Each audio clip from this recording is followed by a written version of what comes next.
Lots to talk about the backdoor bazooka today. So exactly what is it, and is it the solution the EU has been looking for? Let's bring in our very own Brian Kelly, BC's of Shelter Harbor Capital, and of course, Fast Money Trader. Now, BC's, of course, what we were talking about is what Tim alluded to earlier in the show, and that's the LTRO, which is long-term refinancing operations. What is it? Why do we care about it? Well, so what it is it's a 3-year loan to any European bank that wants to take it out, and they can put up collateral, and the collateral will presumably government bonds of the sovereigns in Europe. You know, Tim alluded to the fact that Italy is going to put in some state-backed bonds there. Why we care about it is because it does a couple things. One, it takes the tail risk that you're going to have a Lehman-like event in Europe off the table for the time being. As long as banks can fund their operations for the next 3 years, you should be okay with the European banking system. That's not to say it's going to do great, but you should take that tail risk off the table.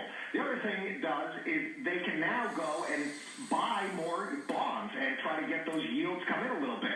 In my opinion, it's a little crazy to kind of layer upon it, but they can go out and buy government bonds, bring them to the ECB as collateral, and then go out and buy some more. And then finally, it takes the fact that a lot of these banks don't have to deleverage anymore. It takes that kind of forced seller out of the market. So all in all, a net positive for European banks, a net positive for Europe, which in general should be a net positive for risk here in the U.S.